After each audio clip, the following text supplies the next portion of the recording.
So para sa akin, pwede nyo itong i-consider kung nagba-bike to work kayo, gusto nyo bumili ng bagong MTB na hindi kayo magsising bilhin.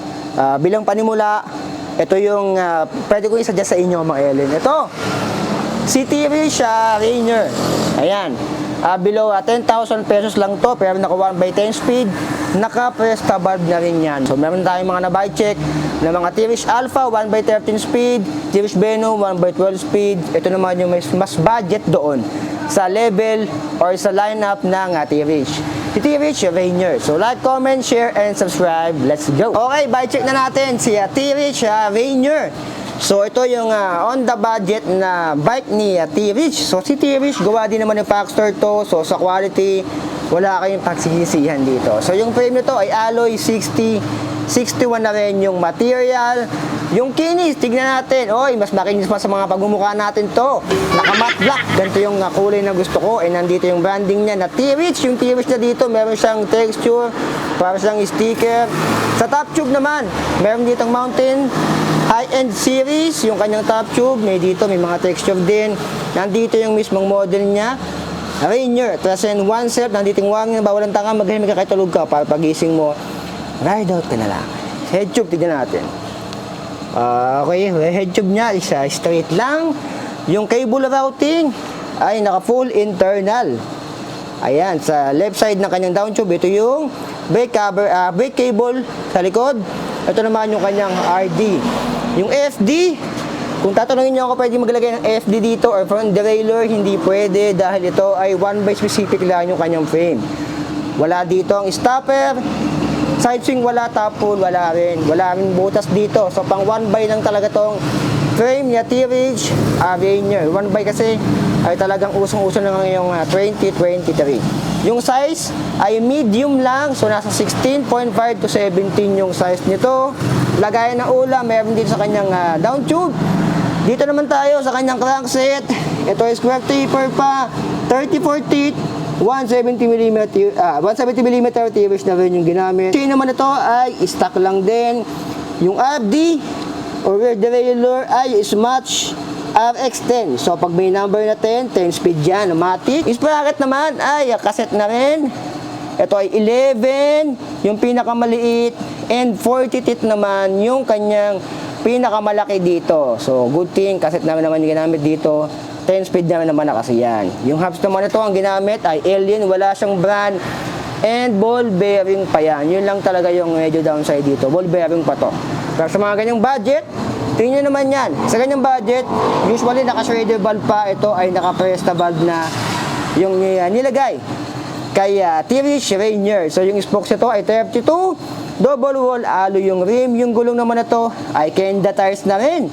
So okay na rin yung brand na yan. Kilala na rin yan sa bike community.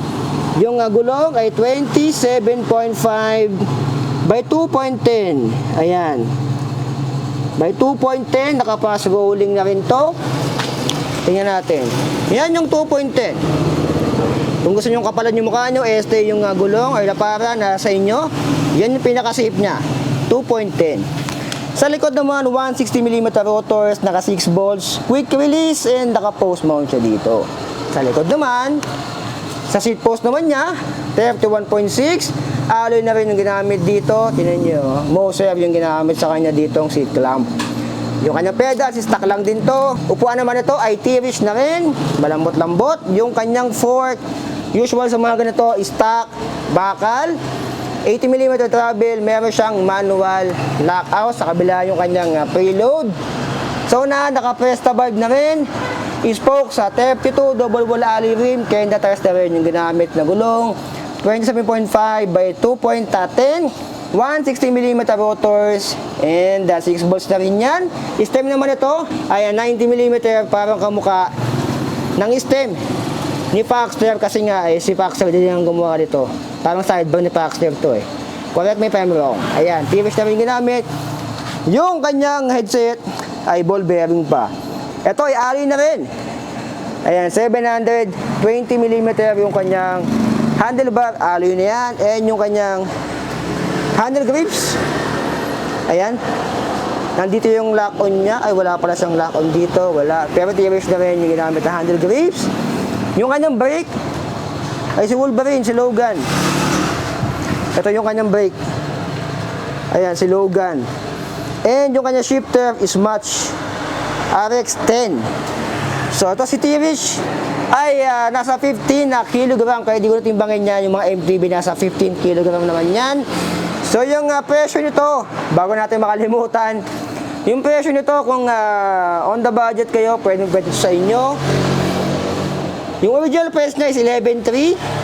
Pero ngayon ay 9,200 pesos. Dito yan kay Budget Buys Cavite. 27.5 hydraulic na. 1x10 speed. Kung gusto nyo orderin to via Shopee, yung Shopee link nandyan sa video description. Pero kung gusto nyo puntahan dito, yung address nila nasa screen nyo ngayon. Ay ito yung address nila. Contact number nandyan na din. Screenshot nyo na lang.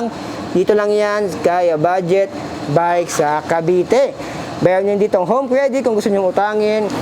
Ay nasa sa inyo din naman. So, para sa akin kung gusto niyo pang bike to work, gusto niyo magsimula sa isang bisikleta na on the budget lang kayo, pwede na to.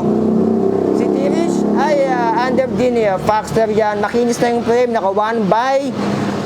Ang pinaka-down lang talaga dito, syempre, yung kanyang hubs ay ball bearing pa, pero alloy. Ang bakal lang dito, karamihan sa kanya ay alloy na ang bakal. Ito, yung kanyang fork. So, ang downside dito, ayan lang, yung kanyang hubs, and yung kanyang fork. Usual naman yan sa mga ganyang budget, pag stock budget, bakal talaga yung fork, yung mga air fork siguro nasa 10K pataas. Bihirang-bihira sa isang MTB, yung fork niya ay air, pero nasa below 10,000 pesos. Sobrang bihira nun. Yung frame nito ay makinis na rin, naka-matte, T-Rich, and naka 1x10 speed, 11, 40 teeth. So, okay na rin yan. Sensa. Smash, ay parang Sensa na rin. Parang nire-brand lang yan. Si RX-10. 1x10 speed na rin. Naka-Presta valve. So, ito lang yata yung on the budget na ganito na naka-Presta valve. Yung karamihan kasi na nasa price range nito ay naka-Schrader valve pa. Pero dito kay T-Rich Rainier, ito ay naka-Kenda tires na, and at the same time, naka-Presta valve na rin yan. So, 9,200 yung cash. Yung Shopee, pwede nyo orderin to. Nasa Luzon, Visayas, Mindanao kayo. Mali-deliver to sa inyo via Shopee. Yung link is nandyan lang sa screen nyo ngayon. Nasa video description. So, ano masabi nyo dito? Kay T-Rich Rainier, pang beginner, entry level na MTB ni T-Rich. Kung gusto nyo mas pangmalakasan, T-Rich Venom and T-Rich Alpha, meron tayong budget nyan. I-search lang sa YouTube, lalabas na yung budget natin yan. T-Rich Alpha and T-Rich Venom. Nasa 16,000 to 15,000 pesos yun. Yun halos wala ka nang i-upgrade. Pero ito, pang starter lang to mga earlier, 9,200 pesos. Dito lang yan. Kay Budget Buys Cavite, like, comment, share, and subscribe. So be it, I love you. Signing out.